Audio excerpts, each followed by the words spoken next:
Please welcome Director of Marketing Communications for WSWA, Emily Magrum. Hi, everyone. Welcome to the live stage. We have some great content planned for you over the next 2 days, covering industry hot topics that can help make you make better decisions in today's ever-changing and dynamic marketplace. Up first, I'm very excited to welcome our amazing partners from Pour Agency. They're here to discuss new approaches and techniques that successful beverage brands are using to set themselves apart in the market. Welcome Brandon Lee and Dominic Koponen.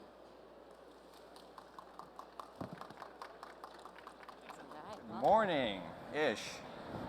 Fireworks are supposed to go off, but I don't know if we're still working on that. But my name's Dominic Koponen. I'm Brandon Lee, and today we're going to be talking about marketing mastery. So who are we? We're with Pour Agency. We're at the Hub.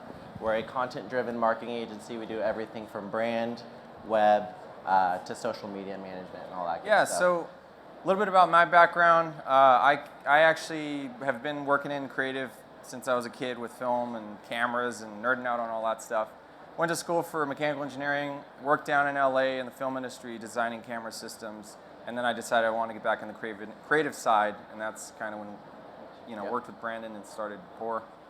Like I mentioned, I'm the creative director over at Pour. I've been in tech and software marketing for the better part of a decade, and we just saw such an opportunity in beverage. You walk into a Total Wine & More, you walk around this trade show floor, and you see so many labels. And you always ask yourself, what's the difference? How do we help move the needle with regards to sales, distribution, retail? And we just saw such an opportunity to help people market and really tell their story and get people involved with their brands. So content is, this is one of the most competitive industries out there. The amount of brands there are is insane, and so we see that's kind of when we started this thing. We realized this is like the best place to market because you need to stand out between everybody. A good example would be like the battery industry. There's not a lot of batteries, yet we all know the Energizer Bunny because they did such a good marketing job, right?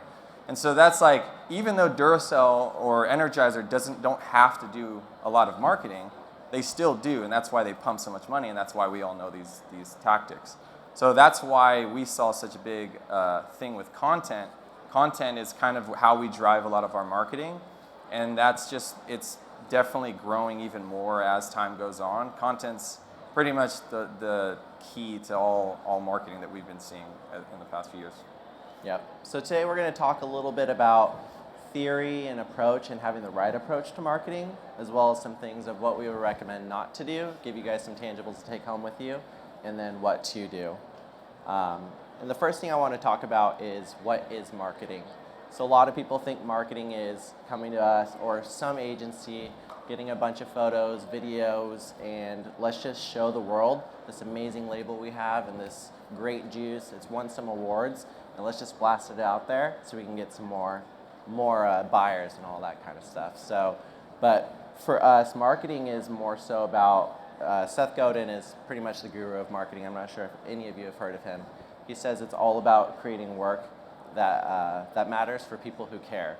And so what we like to do is make sure that when we are doing marketing and when we recommend to labels who are doing marketing, whether it's with their internal teams or by themselves, is starting to create content and things that people care about. I think a lot of us have been used to a lot of the noise lately. There's a lot of noise on social media and billboards and television. I forgot the stat for how many ads we're all seeing per day. And I think we're getting lost in just getting higher quality content, or let's get something more viral, but I think we're forgetting that we just need to create something that people care about. So content is essentially a touch point with your client. So when you have people scrolling on Instagram, it wasn't me. If you have people scrolling, or they go to your website, all these different things, each one of those times that they see your brand and interact with it, that is a touch point. That's a touch point. And so essentially, your job is when you get a customer a touch point, you want to make sure that those touch points are really valuable and they actually, like Brandon said, they actually care about what that touch point is. And after so many, I think the average before a customer buys is 6 to 7 touch points on average. We touched on this a little bit. The biggest problem that we see that a lot of brands make with regards to content marketing or starting with marketing is they are going into it asking the wrong questions.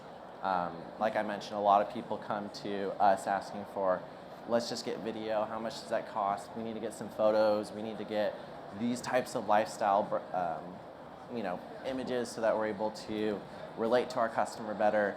But I think a lot of labels are actually starting in the wrong place and they're not talking enough about brand. And so for us, we really think it's so important to actually establish brand instead of just create your label. A lot of people that we know in the industry, they'll get a really cool label designed, slap it on a bottle, make sure the juice is good, get some awards, and then they just push it out there. But for us, it's all about establishing brand. And the way that we define brand is a gut feeling about a product. And the analogy we like to use is, even if you guys are walking through the strip tonight, you see all of these hotels with all of these brands, right? You see the Cosmopolitan, you see Harrah's, you see Caesar's Palace. And if you guys were to walk by and see a Nike logo on one of the hotels, I think all of us would have a really good idea of what that experience would be like if we walked into that hotel. And for us, that's brand. And I think a lot of the industry, a lot of labels will put together something that looks cool, and you guys might walk by and see this hotel with a brand new logo, and it might say the best hotel in Vegas, and you guys will not trust it whatsoever because you've never heard of it, you've never interacted with it, and they might not be creating an experience that you're familiar with. So for us, it's all about creating a brand first, and then from there, going into your marketing. So how we do that with defining how we get to that point is we have to define our market, and that goes to demographics, buyer personas, and what that means is we essentially figure out who we're trying to target.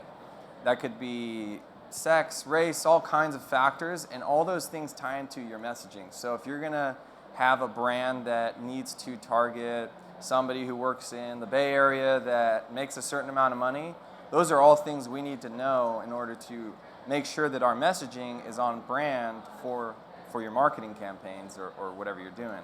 So that's one of the first things you guys would want to focus on is figuring out very detailed who you are targeting, because that is the biggest thing to know before you need to know what to say. Yep. Cool. So for us, once you establish brand, audience, just to piggyback off of what Dominic said, it's so important to know your audience because there's so many labels who say, we're for anyone who likes whiskey. And there's a lot of people who like whiskey, and there's a lot of people who already have the brands that they drink. So what is it that we're going to create that's really going to target that specific individual who's going to relate to the content you're creating and the experience that you're creating to be able to jump on board with this new brand? Or even if you're an established brand, how do you continue to get more people on board? So it's all about doing that, establishing brand, audience, and like I said, then you're off to the races. And so the one thing I do want to talk about is what not to do when it comes to marketing. A lot of people come to us, and for us, even just with regards to their goals, they don't really ever know what they are. They just want to get more people, they want to get more sales, they want to get more distribution, they feel like they have to get in front of the right people to make that happen. But for us, it's all about just making sure, like I said, to start in the right place. So what not to do is just to jump ahead and start creating a bunch of content or throwing money against the wall and just hoping it works. So we get a lot of clients that come to us and say, hey, well, we want to talk about sustainability and sense of place, and yeah, that's definitely our grapes. That's a huge one we get with a lot of wineries. And the problem is you're essentially creating your entire brand off of buzzwords, and it's not really a great place to start. These are campaigns. You can talk about your grapes. You can talk about all these different things that you are doing, but they shouldn't be your brand. You have to build that gut feeling, like Brandon said, before you can get to that point. And so, yeah, like for example, for the wine industry, we get a lot of, hey, we have the best grapes. It's like, well, your bottle's from Napa. There's a lot of really good wineries, and it's really hard to differentiate yourself as a competitor in the wine industry if all you're talking about is your grapes. So a good example would be like, that's why right now, like Liquid Death, their marketing is killer right now. And they're not selling better spring water than the other guys. They just know how to market really well, and that way people go, oh, that's the lifestyle that I kind of want to get into. That's the brand I'm buying into. They're not buying it because the spring water is great. I mean, it's water, you know. But that's essentially a big example of what a lot of this industry does, and that's kind of what we try to help people with. Cool. So to start talking about what you should do, like I said, when you start in the right place, everything gets a little bit easier from there. Creating content that people care about. And so what we've done is, just to give you guys kind of an example of what some of the bigger players in the game are doing, to piggyback off of what Dominic said, a lot of people are talking about sustainability, they're attending the right shows, they're saying whatever they get, they donate back to environmental groups and things like that. That's all great and stuff, but there's so many people who are doing that, and it's not really a differentiator anymore. And so what we always try to do is go a little bit deeper, and like I said, to try to create content that people care about and that's actually genuine and authentic. We worked with a brand who did something really cool where instead of just talking about sustainability, we kind of talked to them about what that meant for them as a brand, why was it important, and so they ended up getting behind, there's an entire month for the Earth Month essentially, and so there was a campaign where they said for every bottle of wine we sell, we're going to plant a tree. And so they wanted to do 50,000 trees in 1 month for Earth Day. Instead of just talking about sustainability and slapping it on the bottle, they actually wanted to do something about it. And so that month we created a number of different pieces of content for them. We went out to social media and got a number of different influencers, micro-influencers. So they're not the guys where you got the celebrities who are posting in front of millions of people. These are just people in their community and in their target market and the age group and the type of, like Dominic had said, they were wearing the type of clothing that they wanted people to be wearing when they're drinking this specific drink. And so we got all of these influencers together to talk about this Earth Month and how we're donating or planting a tree for every bottle that's sold. And at the end of the month, they sold 50,000 bottles, planted 50,000 trees. And then for the next few months, they were able to talk about those results and actually show what they were able to do for the environment and their sustainability initiatives. So that's just an example of people actually taking these buzzwords and doing something a little bit different with it so that they stand out. Yeah, so one of the things that we want to get the point across is there's a balance between just going off and spending a ton of money and doing marketing, and that's great. But the point is, be smart about whatever you're doing. That's the biggest takeaway is don't just start spending money on think, step back. That's why we like to step things back and start even with you guys probably all have customers. We've seen a really good tactic is people sending bottles to their clients and saying, hey, take a video, enjoy the bottle. And that's more content for you guys. So you can start easily on social media. It's free to disseminate. It's it's a really good way to connect with your audience if you're engaging a lot. And the biggest thing is consistency.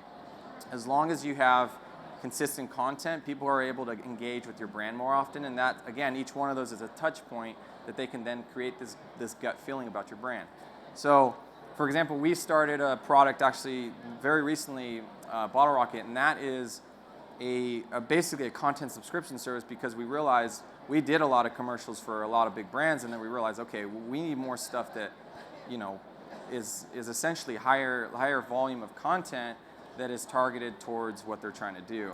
So that's a big thing is consistency. Just keep tying it back to that.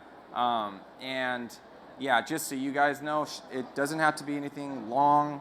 Doesn't have to be a 5-minute video, even a 1-minute video. Right now, the average dwell time on video, and this is a very sad statistic, is 3 to 6 seconds. So we've worked with a lot of ad agency and partners that we essentially, most of our deliverables nowadays are becoming shorter and shorter because people just, ads, everything runs so fast and things change. So you just have to keep them a little bit of attention for a little bit, and then that's another touch point that you can at least add to that roster. Cool. So yeah, so what else are the successful ones doing?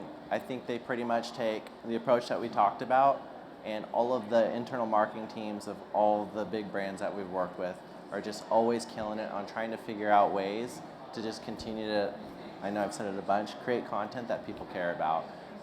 They're always going out, they're actually interviewing and talking with their customer base, asking them why they continue to buy, what are they telling their friends about. I think we get caught up a lot in this digital age of how do we continue to just get on the next thing. TikTok has this many viewers on it now, and we're creating these many videos per month.